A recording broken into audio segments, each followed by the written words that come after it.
Bismillahirrahmanirrahim. Assalamualaikum warahmatullahi wabarakatuh. Ya, alhamdulillahirabbil alamin wassalatu wassalamu ala asrofil anbiya'i wa mursalin wa ala alihi wa sahbihi ajma'in, amma ba'du.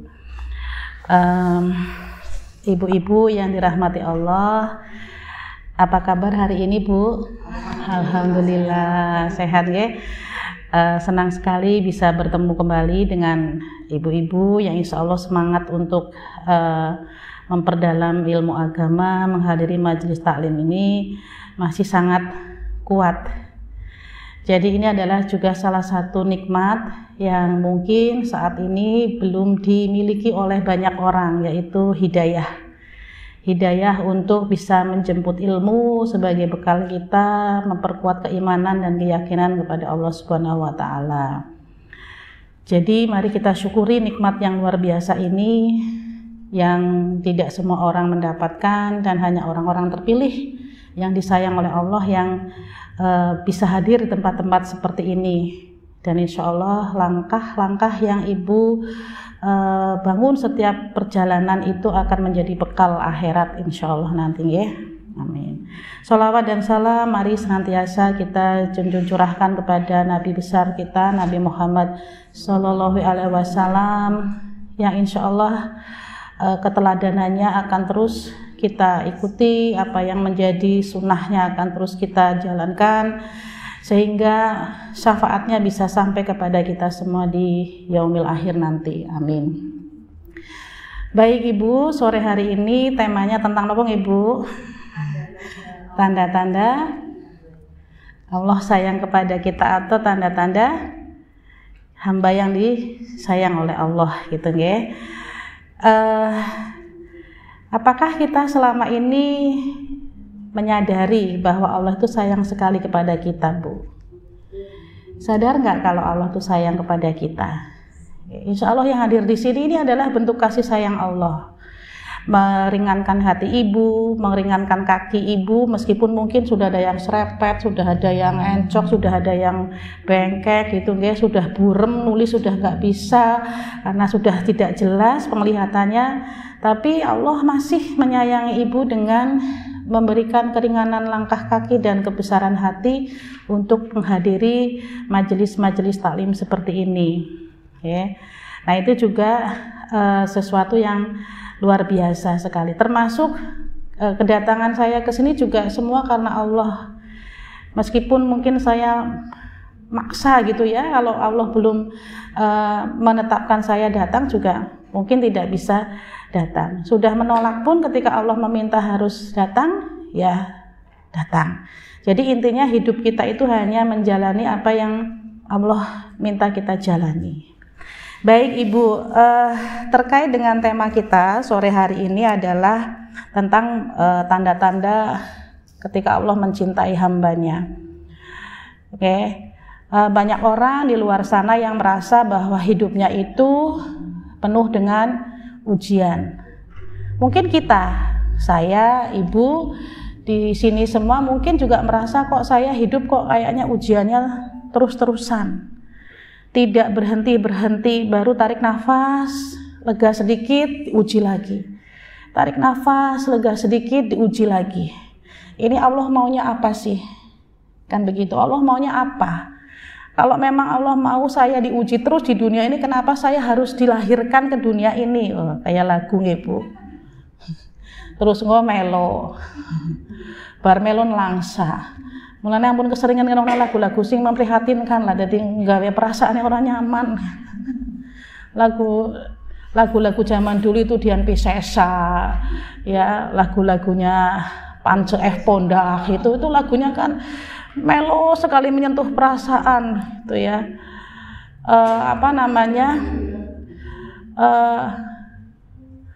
Orang termiskin di dunia itu kan kayak orang bersyukur temen gitu ya, seolah-olah seperti itu. Tapi itu wajar dimiliki oleh manusia, perasaan-perasaan seperti itu menjadi sebuah kewajaran. Karena memang manusia itu kan makhluk yang hatinya itu sangat mudah berbolak-balik. Ketika sedang diberi kebahagiaan ya bilangnya Allah baik sekali ke saya.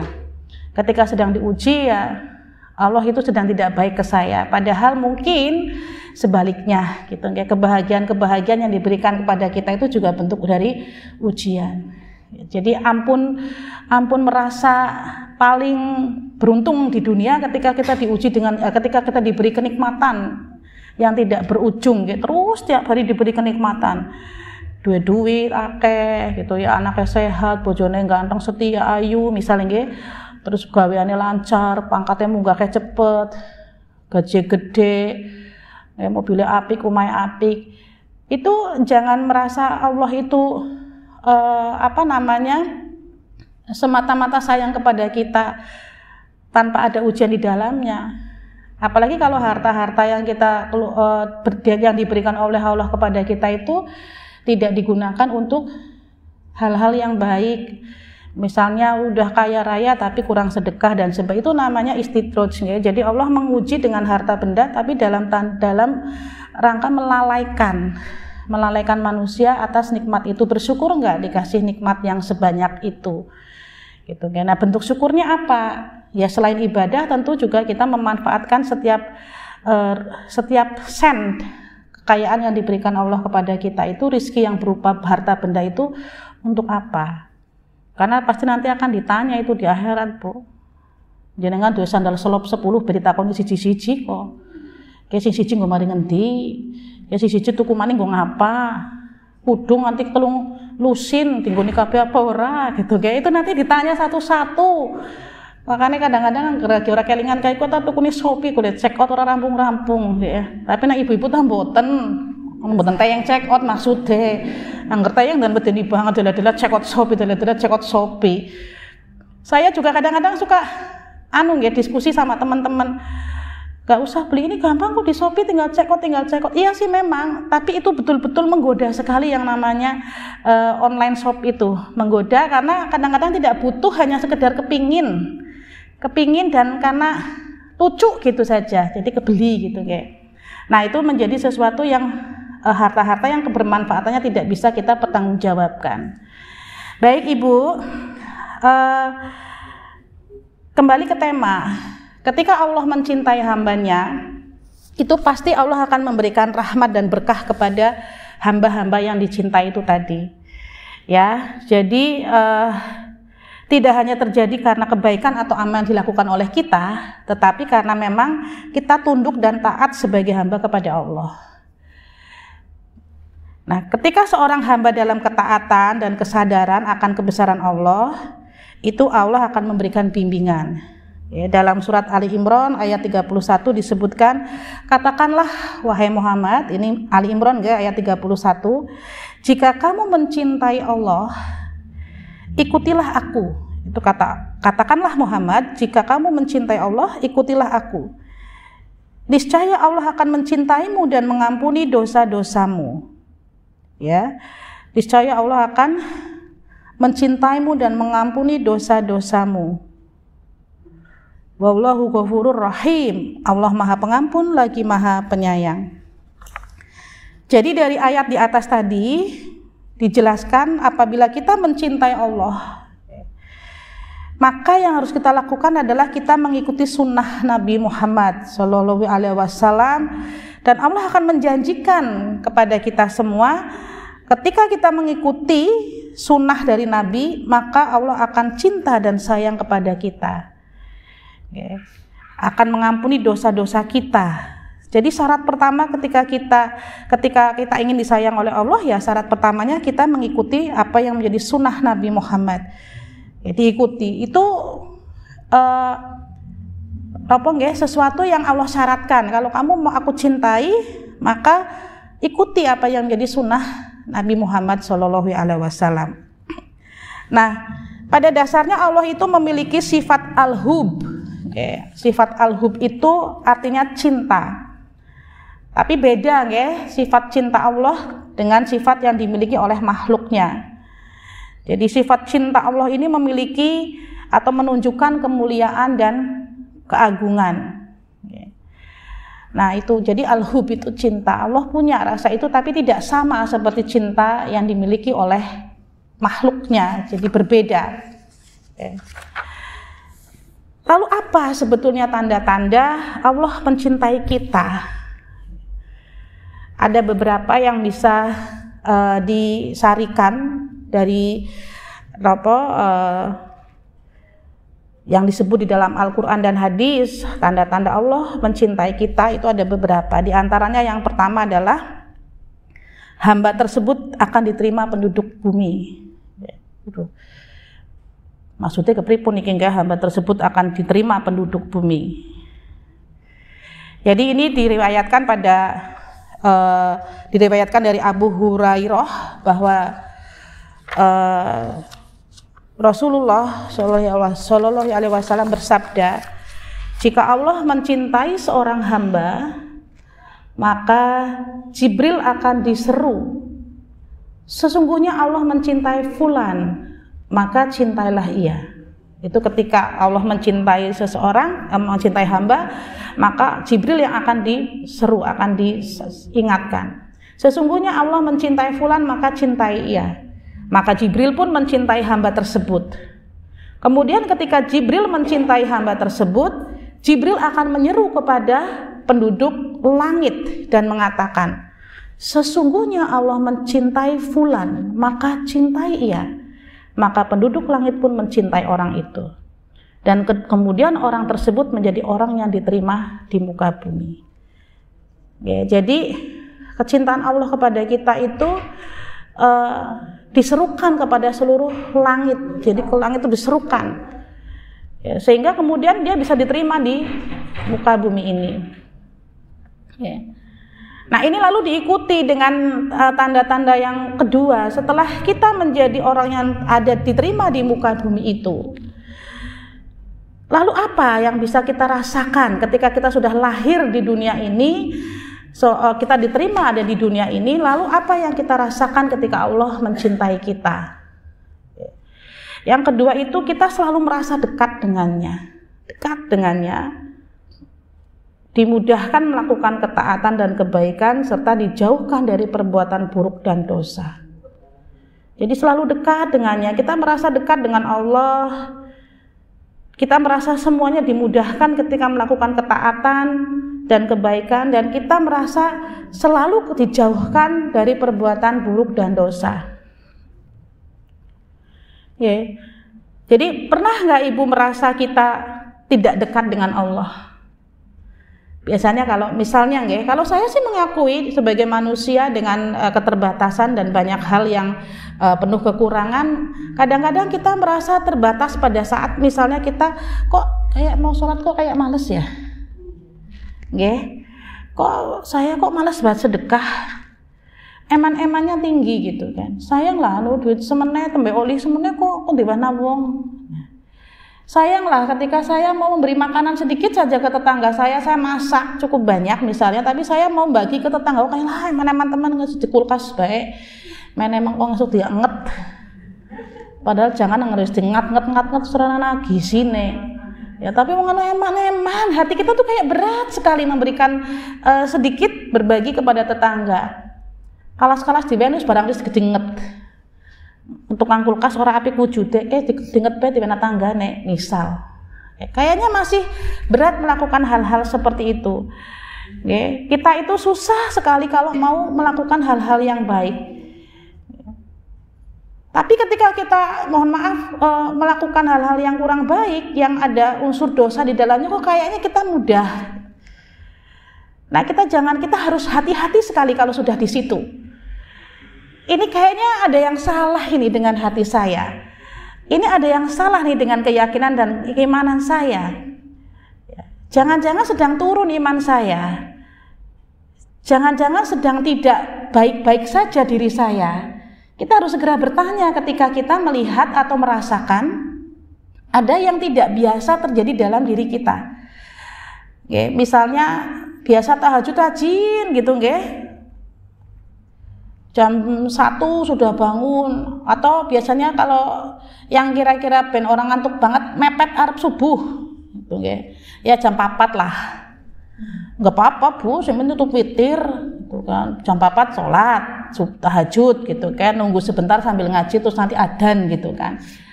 Karena kadang-kadang ada yang jam tidurnya baru jam 11 atau jam setengah 12 misalnya. Jadi diambil yang di paling akhir misalnya waktunya. Nah, ya biasanya seperti itu rajin. Kok tiba-tiba akhir-akhir ini kok kayaknya adem-adem yang ada esok kan lebet waktu enjang niku kan pun anggar wong Malang golek ngomong mediding apa itu yang dingin gemremet gitu nggih, menusuk tulang itu arep wudu kayaknya angel ora duwe banyu anget gitu kan, ora duwe mesin otomatis yang bisa anget gitu nggih. Lah wis mengko maning esuk urip iki gitu kan, ya soten gitu kan. Nah itu kita sudah mulai bertanya kenapa. Biasa ngaji maca Quran misalnya satu hari pagi subuh atau maghrib lumayanlah, kalaupun nggak bisa sekian, nggak bisa one day one juz minimal ya setengah juz gitu nggih. Ini kok enggak, sudah berapa hari enggak, dan kita merasa baik-baik saja ora apa-apa. Nah itu kita sudah harus mulai hati-hati, jangan-jangan Allah sedang tidak sayang kepada kita, jangan-jangan Allah sedang menjauhkan kita dari Allah gitu kan. Jadi jangan merasa baik-baik saja dengan kondisi yang sedang kita alami. Ketika ada hal-hal yang tadinya kita taat menjadi berkurang ketaatannya, itu barangkali Allah sedang menguji kita apakah kita masih akan kembali lagi kepada kebiasaan yang baik tadi atau akan tetap melanjutkan yang kurang baik tadi. Nah ketika Allah mencintai hambanya, maka Allah akan memberikan pemahaman agama sehingga orang tersebut akan mudah mengamalkan kebaikan dan berusaha menjauhi dosa. Jadi itu Bu. Jadi kalau Allah sayang kepada kita, kita itu akan diberikan pemahaman agama, mudah menerima itu maksudnya ketika orang menasehati kita, ngandani gitu, yang ada hubungannya dengan agama, kita tuh nggak emosi. Contoh misalnya ngaji yuk lah, ngaji bae wis bolak-balik.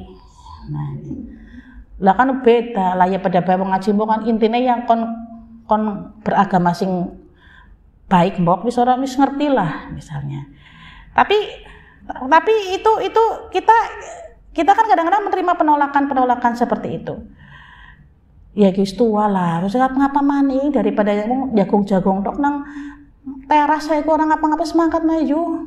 Bukannya sih matine ngesuk lah, sangune kurang. Nah, terus ya saya cuma mangkat lah, nyonger kelingan mati wedi gitu kan, berangkat. Nah, itu kan sebuah kenikmatan tadi, artinya Allah itu memberikan kita nikmat untuk mau belajar lagi. Walaupun ibu kesini datang, Bu, apa gitu sih, penting sudah di sini. Ya, sing disampaikan wis ngerti, ya nggak apa-apa untuk menguatkan keyakinan kita, Ibu. Ya Allah, yang namanya hati itu mudah sekali bolak-balik, gitu kan. Ya muqallibal qulub, sabit qalbi ala dinik. Makanya kita kan selalu ketika di akhir sujud itu biasanya kita minta seperti itu, ya Allah kuatkanlah hatiku atas agamamu gitu ya, supaya kita tidak berpaling. Ya. Jadi bukan berarti kita pindah dari Islam ke Kristen itu bukan semata-mata itu, tapi dari keyakinan kita bahwa hidup kita itu nanti ada takarannya di dunia, ada batas waktu, dan kita harus berusaha untuk mencari bekal kelak untuk di akhirat. Karena sebenarnya untuk apa sih Allah menghidupkan kita di dunia? Untuk beribadah.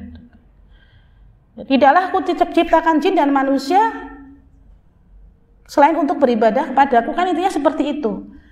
Jadi memang untuk ibadah, Bu, bentuknya macam-macam. Ibu sebagai, misalnya ibu rumah tangga, tidak ada aktivitas di luar. Ibadahnya apa? Sudah jelas. Sebagai istri apa yang harus dilakukan? Makanya istri itu kan tidak ada di dalam Al-Quran atau hadis yang spesifik menyebut sebagai seorang istri maka diwajibkan atas kamu untuk nyapu, ngepel, masak, kan nggak ada. Kalau itu sebagai kewajiban, ibu melakukan itu ya karena wajib. Tapi kalau ibu dapat pahala. Tapi kalau tidak, ibu kan dosa yang namanya kewajiban ditinggalkan. Ya. Bahkan di dalam agama itu ditekankan agar para suami itu membuat istrinya itu seperti ratu. Disuap sampai makanan itu dimasukkan ke dalam mulut istrinya itu, saking itu menunjukkan bagaimana engkau muliakan istrimu. Jadi tidak ada kewajiban ibu nyapu, ngepel, dan memang tidak ada. Makanya ketika ibu melakukan itu jadi pahala. Jadi pahala yang luar biasa. Orang diperintah karena suami bekerja mencari nafkah, sudah lelah, sementara kita punya tenaga yang tidak dipakai untuk hal-hal yang berat, kita bisa bantu suami kita untuk meringankan pekerjaannya agar rumah kita itu nyaman, anak-anak kita terurus, gitu nggih, makanan-makanan bisa tersedia meskipun mungkin tidak mewah. Nah, disitulah letak pahala-pahala kita sebagai seorang ibu rumah tangga. Saya bekerja, kalau suami saya tidak ridho pun saya nggak dapat apa-apa, Bu. Maka setiap pagi ketika saya mau berangkat, ayah ridho, aku berangkat, insya Allah ridho. Doakan aku semoga yang aku lakukan ini menjadi bekal supaya aku ketika mati ada amal jariah yang sudah aku sampaikan. Jadi tidak sekedar nyari duit, tidak sekedar aku makan ngulet duit ya Pak, ngulet duit kan melaku kalau nguleti gitu nggih. Ini kan enggak setiap hari ke kantor emang kita pulang bawa uang kan juga tidak. Nah itu yang perlu kita pahami nggih Bu. Jadi sesungguhnya Allah akan memberikan dunia kepada orang yang dicintai dan tidak dicintai. Nah, diberikan dunia kepada orang yang dicintai dan tidak dicintai. Tapi Allah tidak memberikan pemahaman Islam kecuali pada yang dicintai saja. Beda Bu, harta dunia itu diberikan kepada semua makhluk di dunia itu dikasih sama Allah dunia. Mau agamanya non Islam, mau agama Islam itu kalau memang sudah dikasih ya kasih sama. Makanya ibu sering ngomong, "Deneng kau orang Islam ya sugi."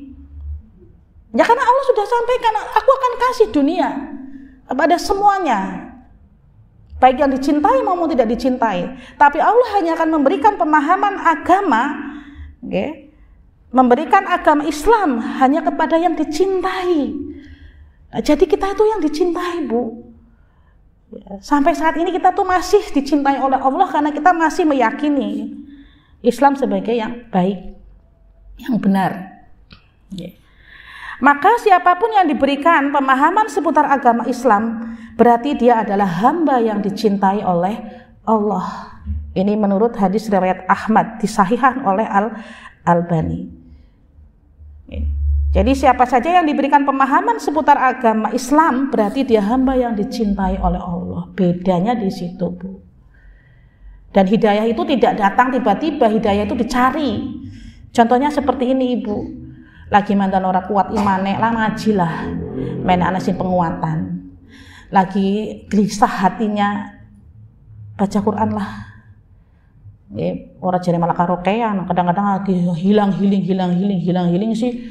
Hilang ayo healing mari ngendi mangkaro karaoke lah mari ya itu sebentar tuh hilang nanti pulang umat maning nggih mau jenengan mau healing ayo healing ke pantai berangkat ke pantai balik kesel maning Bu entong bebek entong mari jetis nyifut yang mahal ora jare mari mumete malah wis kolesterolnya tambah asam urat duit entong nggih mumete tambah.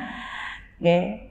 Jadi healing terbaik di dalam menurut Islam itu healing terbaik itu ya sudah baca Quran, sholat, wudu, baca Quran, sholat. Saya juga sering diingatkan ketika saya merasa sedang terpuruk, hati saya sedang tidak nyaman. Saya tuh suka bicara ke suami saya bilang begini, aku loh kayaknya udah kepenak batat ini loh, Pak mari ngendiju, mari ngendi, meskipun sholat baik, donga mari Gusti Allah, ngolunga baliknya masuk angin. Malah kerokan pijetan sampai pikiran gitu ya. Ya ora apa-apa sekali-kali gitu nggih, sekedar untuk mengerti dunia luar seperti apa sih gitu nggak apa-apa. Syukur-syukurilah gitu kan atau tadabbur alam gitu nanti sambil dibacakan ayat-ayat Allah di situ. Oh, ini ternyata seperti ini ya. Oh, tidak ada penciptaan apapun yang bukan karena Allah misalnya. Oh iya ternyata seperti ini. Sekali-kali nggak apa-apa. Apalagi kalau rombongan seperti ini nggih, majelis taklim, rombongan plesir itu kan kayaknya seneng gitu nggih, berkumpul dengan orang-orang soleh. Nah, jadi ketika kita merasa sudah diberikan pemahaman agama yang baik, maka seluruh anggota badan kita itu akan dijauhkan dari hal-hal yang bersifat maksiat. Jadi langkah kaki ibu, lisan kita, pikiran kita itu akan dijauhkan dari hal-hal yang tidak baik, gitu kan. Selalu inginnya itu berbuat kebaikan. Nah, itu juga tanda ketika Allah sayang kepada kita. Ya. Jadi Allah akan membangunkan kita, mengingatkan kita dari kelalaian. Karena kita selalu ingat, naik motor misalnya. Orang jerengan ya pemaning ngalamun. Astagfirullahaladzim, sambil nyupir motor, astagfirullahaladzim, boncengnya kayak gitu. Nggak ngerti gimana nabrak sini, astagfirullahaladzim gitu ya, bapak kayak tabak, astagfirullahaladzim. Jadi kita keluarnya tuh astagfirullahaladzim, tuh ya, karena kita selalu ingat kabel kita dengan Allah itu terhubung. Tapi kalau kita sedang tidak terhubung, konslet kabelnya, ya sudah, ya. Makanya banyak orang yang sekarang di kendaraan itu yang dinyalakan itu bukan lagu-lagu tapi murotal gitu kan. Disetel. Kalau di motor angel ya orang susah dipaksa bu, aja dipasangi tip motor yang bukan angel. Nggih, minimal kita yang zikir kalau naik motor gitu kan. Astagfirullahaladzim, lumayan lah kembaran maring UMP, kembaran maring kota gitu kan, dari larangan ke sana ke kota sambil zikir gitu kan. Kalau itu kita biasa kan jadi biasa kok bu. Insya Allah jadi biasa. Barang burungnya misalnya boncengan karo bapak niki nggih. Anu pada helman. Angger ngobrol kan angel. Pak belok tengen be ora krungu kadang-kadang gitu kan. Malah ditaboki belok ngono gitu kan. Apa mending kon cerita. Kayak Pak wingi kan angel Bu. Jadi daripada kita ngobrol barang burungnya krungu mboten bapake nggih sudah kita manfaatkan untuk berzikir. Kalau ibu ada waktu di kendaraan misalnya sedang naik kendaraan pribadi maupun umum, tidak ada yang diajak ngobrol, ya zikir. Kalau enggak ya sambil hafalan, biasanya seperti itu. Itu saya juga sering diingatkan oleh teman-teman gitu ketika kami bicara tentang masalah penguatan keimanan. Juga salah satu tanda cara-cara agar kita selalu dekat dengan Allah adalah memanfaatkan setiap waktu yang kita punya itu untuk berzikir, meskipun itu hanya sekedar istighfar. Istighfar itu kekuatannya luar biasa sekali. Banyak orang yang karena saya memang diceritani, jadi saya bilang katanya itu hutang-hutangnya lunas karena istighfar. Ya, penyakit-penyakitnya sembuh karena sering istighfar. Nah, barangkali ini menjadi cara kita agar Allah selalu sayang kepada kita dengan banyak mengingat dan mohon ampun kepada Allah. Lalu yang ketiga apa Bu, tanda-tanda Allah mencintai kita? Yaitu kita mendapat pertolongan Allah. Kalau Allah mencintai kita, maka Allah akan menolong kita dimanapun dan kapanpun. Dan satu lagi, Allah itu akan mengabulkan doa-doa kita. Ya. Rasulullah bersabda yang diriwayatkan oleh Abu Hurairah, sesungguhnya Allah berfirman, siapapun yang memusuhi waliku, maka aku telah mengumumkan perang kepadanya. Tidaklah hambaku mendekat kepadaku dengan sesuatu yang lebih aku cintai daripada hal-hal yang aku wajibkan kepadanya. Hambaku akan terus mendekatiku dengan ibadah sunnah sampai aku mencintainya. Jika aku mencintai, aku adalah pendengar yang ia gunakan untuk mendengar. Aku adalah penglihatan yang dia gunakan untuk melihat. Aku adalah tangan yang digunakan untuk berbuat. Aku juga adalah kaki yang ia gunakan untuk melangkah. Jika ia meminta sesuatu kepadaku, pasti akan aku penuhi. Jika ia meminta perlindungan kepadaku, pasti akan kulindungi. Ini dalam hadis riwayat Bukhari. Jadi maksudnya apa? Siapapun yang memusuhi waliku, maka aku akan mengumumkan perang kepadanya. Artinya apa? Allah sangat memuliakan orang yang taat dan bertakwa kepadanya. Bahkan kalau ada yang menyakiti, ada yang merendahkan, memusuhi, maka sebetulnya ia sedang menghadapi kemungkaran dan hukuman langsung dari Allah. Jadi kalau ada orang yang mendolimi ibu, ya, ada orang yang membuat ibu sakit hati tanpa alasan yang jelas, ada orang yang membuat hidup kita itu atau menginjak-injak hidup kita, sementara ibu adalah orang yang bertakwa, maka serahkan kepada Allah, biar Allah yang akan mengingatkan.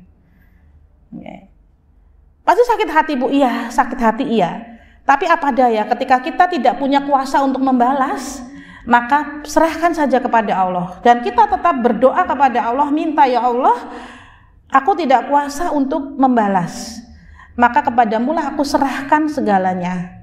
Sudah, ketika itu sudah diserahkan, kita sudah memasrahkan kepada Allah, maka sudah, kita tinggal berbuat kebaikan saja, tetap melakukan kebaikan, dan lama-lama nanti Allah yang akan memberikan pelajaran. Ya, kita tidak tahu pelajaran Allah bentuknya seperti apa. Kan kita tidak boleh mendoakan buruk. Maka kita doakan, berikanlah hidayahmu kepadanya dengan sebaik-baik cara. Jadi kita tidak dianjurkan untuk mendoakan yang buruk-buruk kepada saudara kita. Oke. Nah, sehingga tidaklah hambaku mendekat kepadaku dengan sesuatu yang lebih aku cintai daripada hal-hal yang aku wajibkan kepadanya.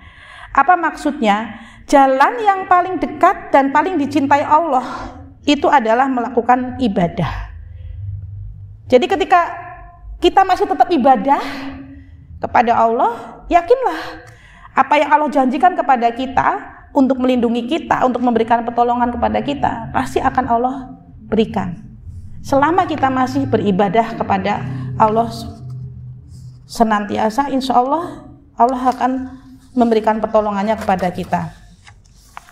Jadi intinya adalah bagaimana ibadah itu tidak terputus ketika kita diuji, kita tidak terputus, kita tetap yakin kepada Allah, malah semakin dekat. Karena apa? Karena disitulah letak bagaimana hati kita memiliki keyakinan bahwa Allah yang akan memberikan kita pertolongan. Kita sering sekali bergantung kepada manusia, Ibu. Lah ngerkora anak-anak kaya nyong suka pergi men. Ya Allah, itu kalau kita sadar sedang duduk sendiri, astagfirullahaladzim, kok kita menyepelekan sekali Allah ya. Padahal Allah lah yang menciptakan kita, Allah lah yang memberikan kita penghidupan, Allah lah yang masih memberikan kita kesehatan. Tapi kenapa kita bergantung kepada manusia? Dan sesungguhnya ketika kita bergantung kepada manusia itu akan berakhir dengan rasa kecewa. Misalnya ibu, bahasanya terus tenang banget, anaknya nyong tak ayem. Pernah begitu? Secara tidak sadar pernah.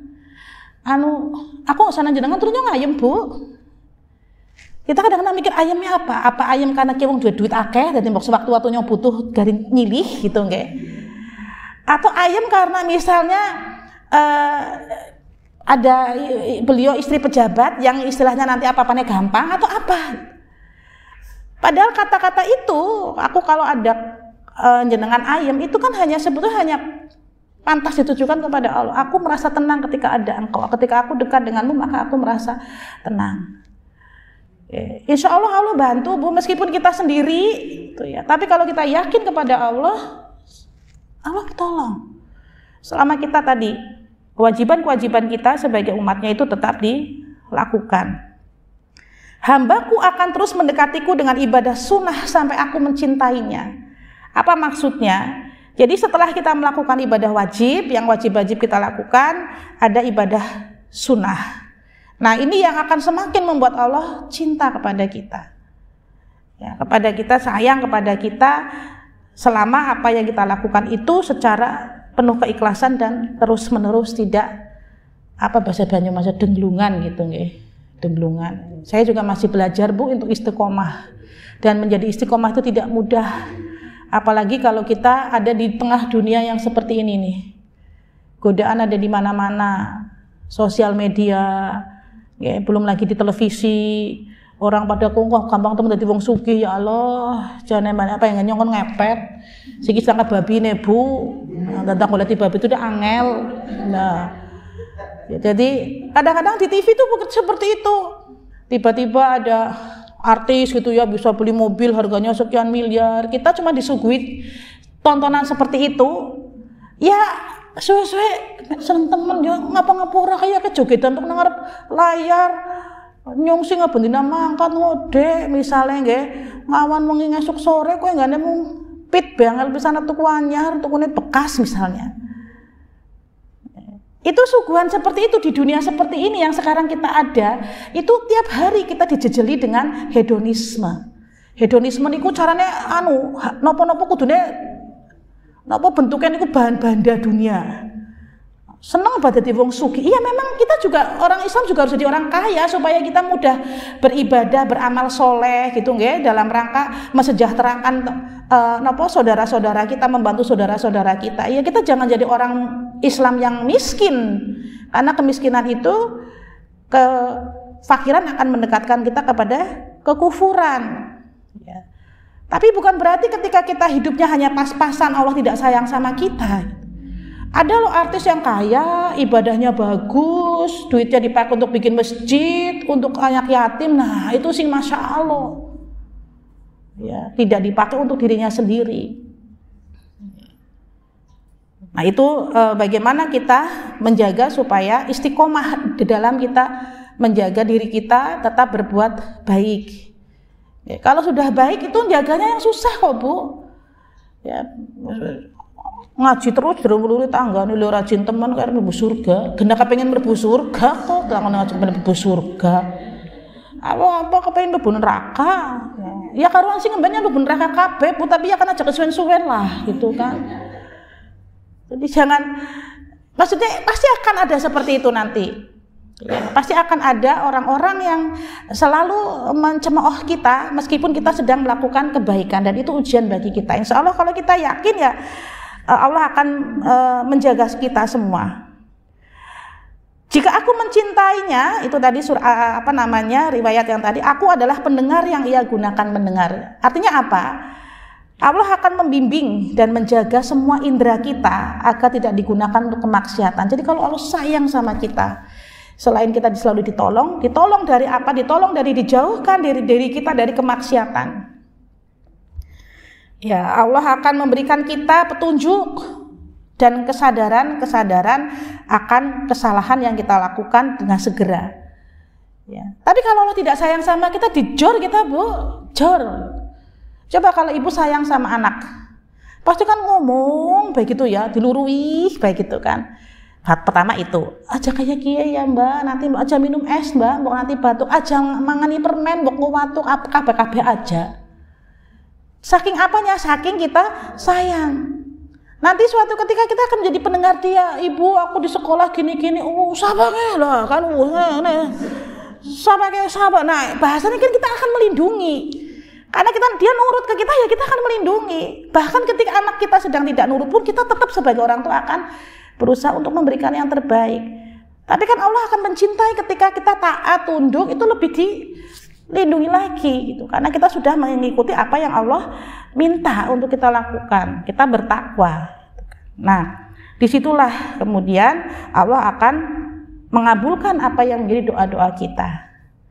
Meskipun dalam mengabulkan doa itu tidak harus pada saat kita berdoa langsung dikabulkan. Kadang Allah menunda doa kita bukan karena Allah tidak sayang, tapi kalau Allah merasa dia nggak terkena siki doanya terkabulna, ya orang beres ke, nanti dampaknya tidak baik. Contoh, ya Allah, nyok kami jadi wong sugih, langsung buruk malah jangan kaget, duit 2 miliar malah, tiba-tiba serangan jantung saking kaget, malah harus jadi 2 miliar, gitu kan. Bistuk setitik baik sih penting cukup. Kadang-kadang ada mau cucuk tumpeng kayak nasi napa Bu. Bok, assalamualaikum, Bu niki wonten nasi bok, anu tembe syukuran putrane anake kula wisuda. Oh, alhamdulillah. Ya nasi bok, alhamdulillah.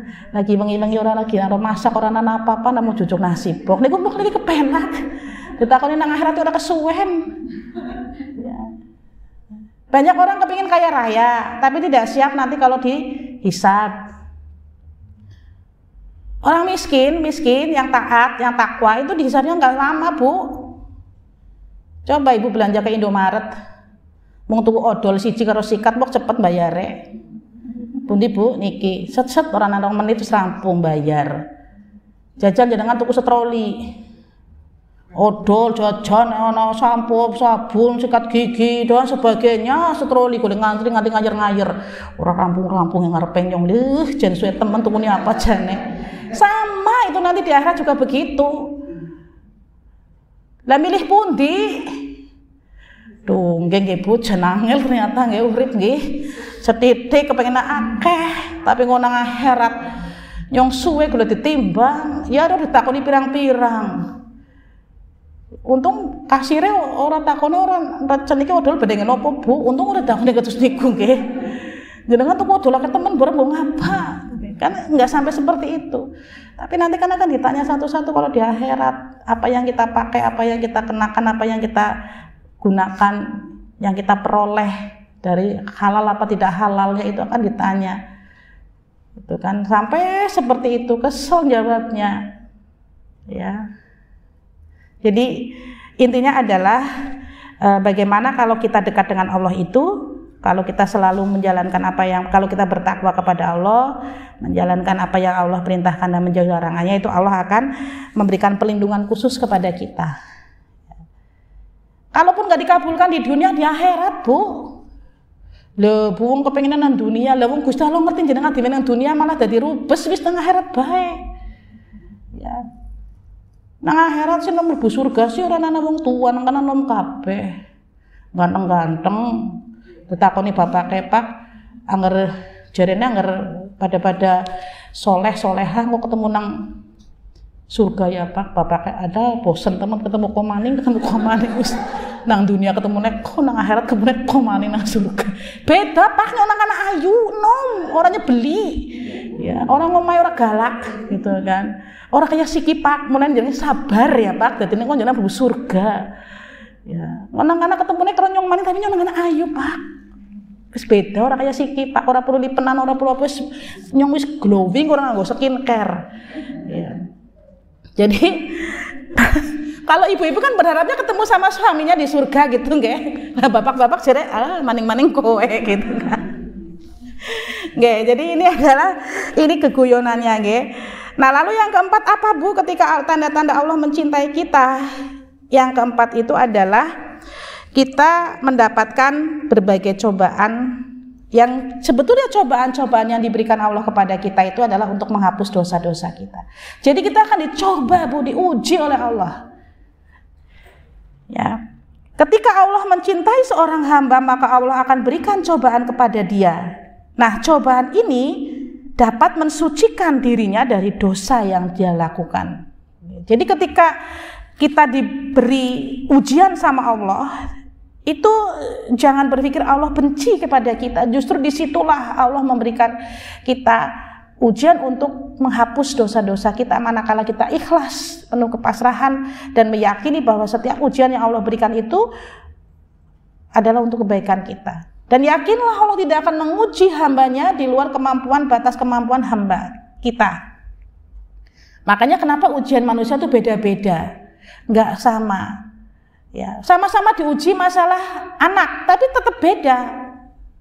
Baik itu bentuk ujiannya, kadar ujiannya, lama ujiannya. Okay. Sampai Allah itu nanti tahu kapan dia akan menghentikan itu, dan ibu akan tahu ketika Allah sudah memberikan waktu bahwa ini sudah cukup, kita cukupkan ujiannya, disitulah ada hadiah-hadiah yang Allah siapkan untuk hadiah atas kesabaran dan keikhlasan kita. Kita diangkat derajatnya oleh Allah, kita dibuat tenang, meskipun kita tidak jadi orang kaya setelah kita diuji, tapi kita akan dibuat lebih tenang dan kita lebih siap menghadapi ujian-ujian selanjutnya. Jadi kalau kita tidak diuji, kita tanya, ya Allah sayang nggak sih? Jangan-jangan Allah nggak sayang sama kita karena selama hidup saya kok nggak pernah diuji ya? Kok kayaknya uripnya menang-tenang baik, ya orang tua apa-apa. Itulah ujian ibu yang sesungguhnya.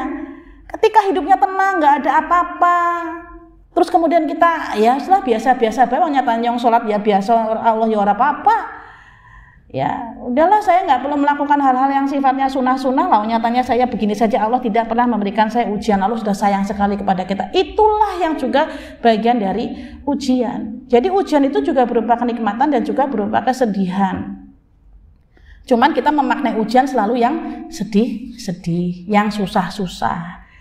Nggih Bu, jadi nek misal ora ada duit ya kira lagi diuji koyo lah. Nang apa sih ora ada duit. Nah, tapi jarang-jarang mau lagi ngomongnya diuji koyo ngomong jadi wong sugih kan jarang nggih. Padahal kekayaan itu juga ujian. Kita diberikan misalnya ya, seorang suami diberikan istri yang setia. Ya, suami yang setia itu juga bagian dari ujian. Apakah kita akan sombong? Cerita kemana-mana, loh bojone orang mungkin selingkuh Bu, anu setiane pol. Itu ujian juga bagi kita gitu. Karena sesungguhnya disitulah kita sedang dites sama Allah. Bersyukur nggak saya dengan keadaan yang saya sekarang? Oke, saya punya suami setia tapi orang suki. Ki orang setia tapi suki milindi. Milih pundi? Bulan teman pilihannya bulan setia sing sugi sih nopo Bu. Namun kena urip kados niku kok kadang-kadang anu ora sesuai karo karepane dhewek. Ya, jare njaluk sing setia. Oke, pakai sing setia, tapi yang ngapura ora sugi. Oke, sugi banget, apa-apa diparingi, diwehna. Tapi ora setia. Lah milih pundi jenengan? Ya siki wis tua boleh ngomong milih sing setia bae bulah orang lepun ora suki anu wis tua wis apa-apa angel mangan daging wis wulit mlaku wis angel ya milih sing setia gitu. Zaman gimana nom-nomane ya mesti oleh ya suki ora apa-apa ora setia ora apa-apa bisa milih suki nyong duit akeh ya itu ujian. Jadi ya setiap orang itu punya punya ujiannya masing-masing seperti itu nggih. Tapi insya Allah ketika kita diuji apapun bentuknya dan ketika ujian itu datang, yang pertama kita syukuri adalah ya Allah terima kasih Engkau masih mengingatku sebagai hamba dengan aku diberikan ujian ini. Karena diberikan ujian ini berarti sajadahku akan semakin basah dengan air mata atas pertobatanku dan aduanku kepadamu. Coba kalau ibu sedang diuji kemudian sholat nangis pemungkul gini nggih, karo sujud gitu karena sajadahnya basah. Allah suka dengan kita menangis memohon, ya Allah hanya Engkaulah yang bisa menyelesaikan semua permasalahanku dan aku pasrahkan kehidupanku kepadamu. Ya Allah, aku tidak ada daya upaya selain karena Engkau. Maka mampukan aku menghadapi masalah ini. Allah senang ketika kita merintih memohon pertolongan Allah. Dan itu yang Allah inginkan. Makanya diuji. Ujian ora mahar-mahar, ora jere-jere. Ya, diuji ini, diuji terus seperti itu sampai orang itu betul-betul sudah dalam kepasrahan yang tinggi. Dan disitulah sesungguhnya Allah mencintai hambanya, maka Allah akan uji dengan cobaan-cobaan itu tadi.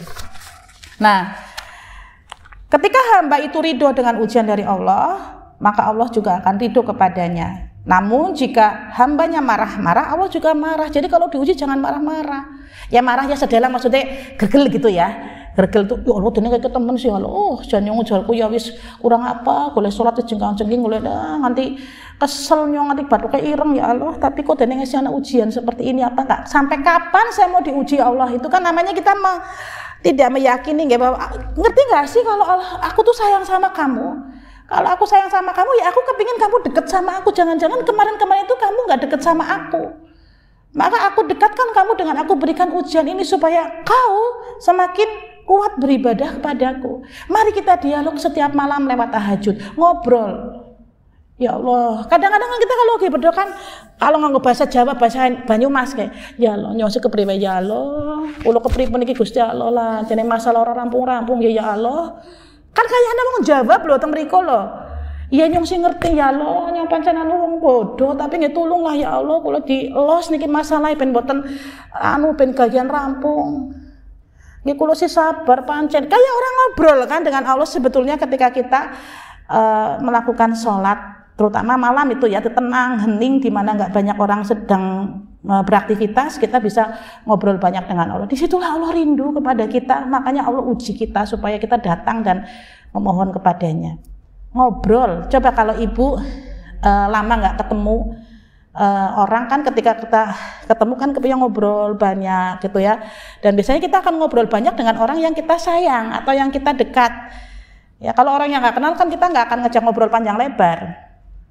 Nah kalau kita ingin dekat karena kita merasa dekat kenal dengan Allah, maka ngobrolnya jadi lebih panjang dengan Allah ya. Nah Jadi sesungguhnya besarnya pahala itu sesuai dengan besarnya cobaan.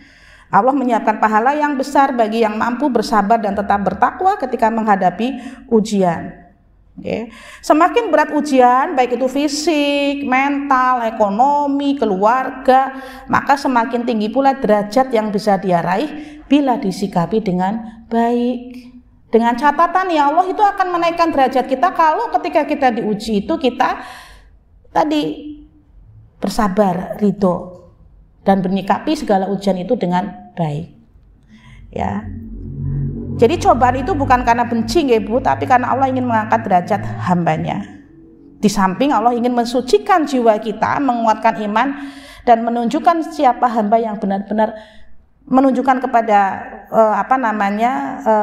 dia ingin melihat siapa sih hamba yang benar-benar mencintai aku gitu ya, mencintai Allah. Dengan diberikan ujian tadi kan orang diberikan ujian, mana yang dekat dengan dia, maka mana yang mendekat kepada Allah, Allah jadi tahu oh ini yang paling mencintaiku, maka aku akan berikan semua cintaku kepadamu. Jadi itu yang Ibu kan sering cerita, sama-sama menghadapi cobaan kan, punya cobaan masing-masing, sering cerita sama temannya. Nah sikapnya kan macam-macam. Tuh ya, bapak-bapak misalnya, ada yang diberi ujian di keluarga itu malah tidak sholat gitu. Lah wis ngapa lah wis sentung, wis nyongar mari pakai baik.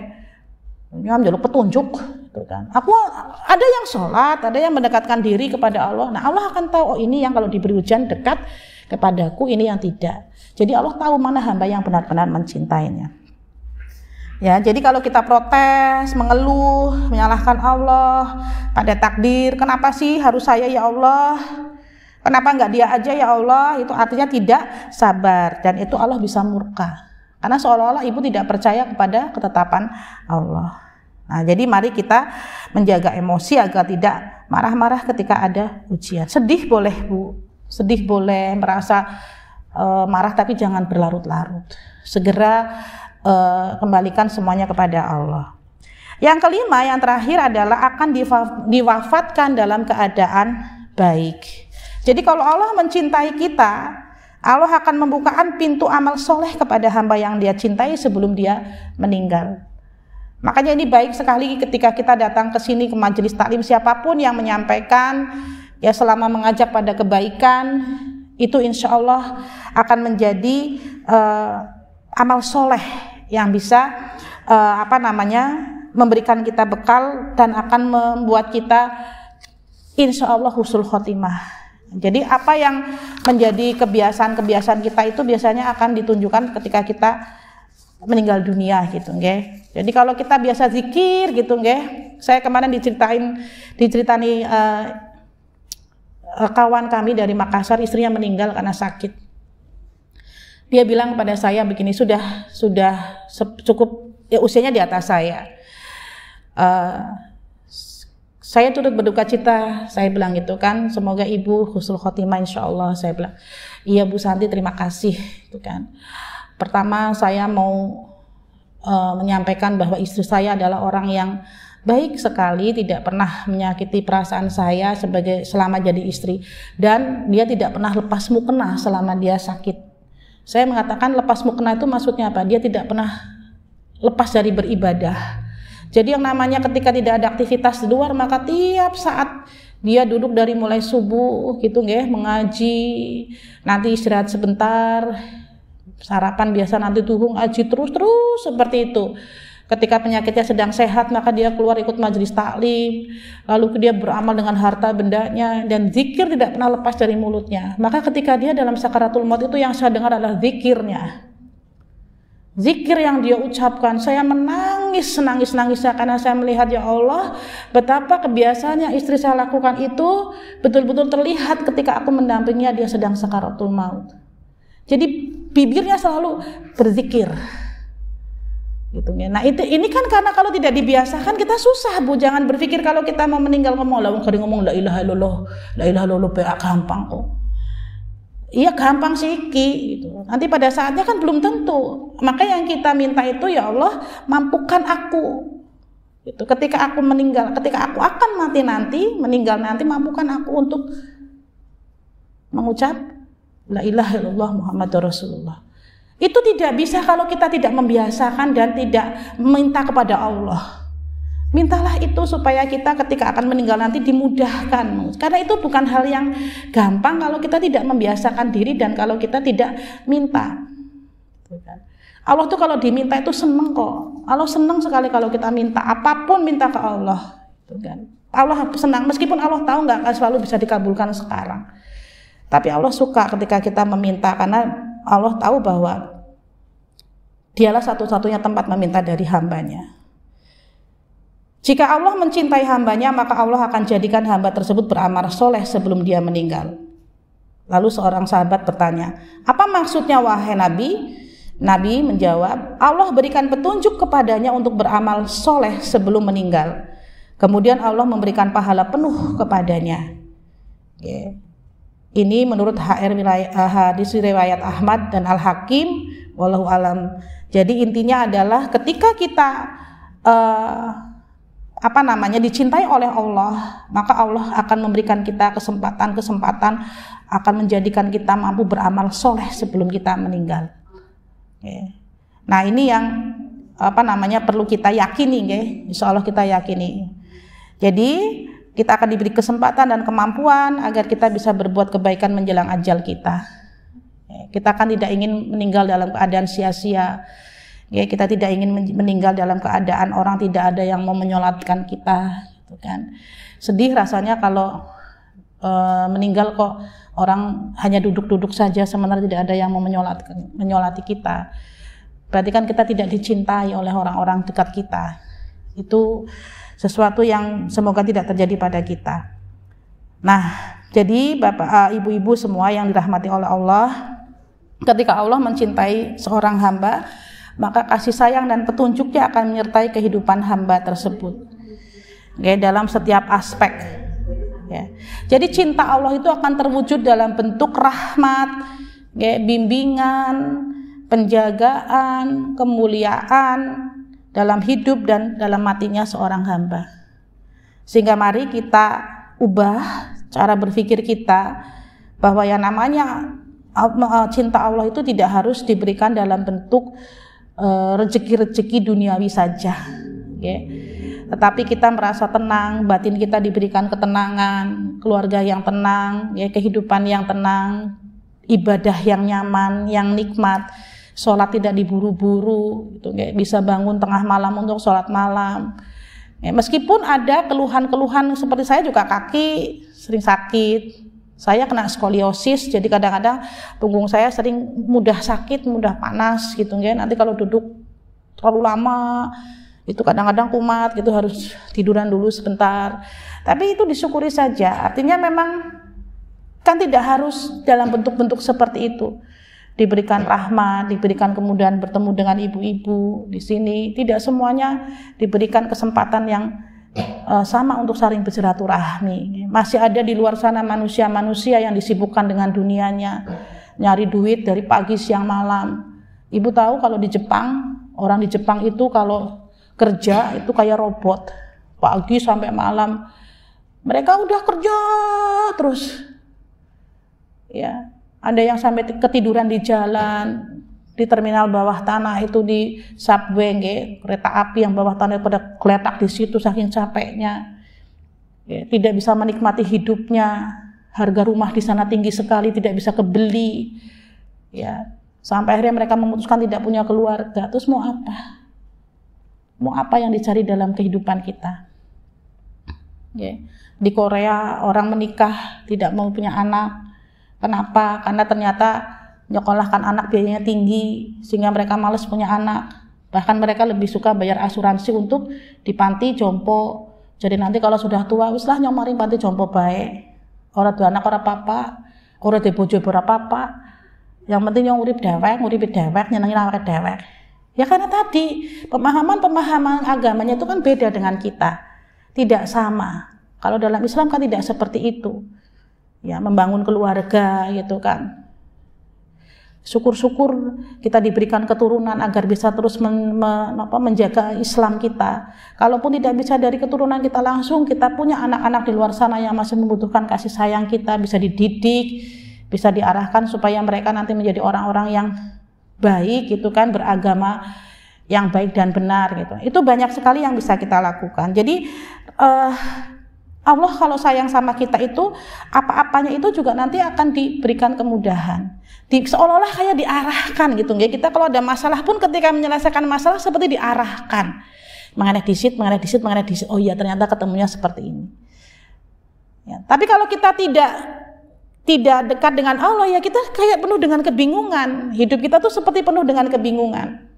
Gimana sih ini ya, mau gimana ya, mau seperti apa gitu kan, kayak carane gitu ya. Tapi kalau sudah fokus pada masalah kita coba menyelesaikan, kita yakin dengan pertolongan Allah, insya Allah akan diberikan bimbingan dari Allah dan kemuliaan hidup yang lain.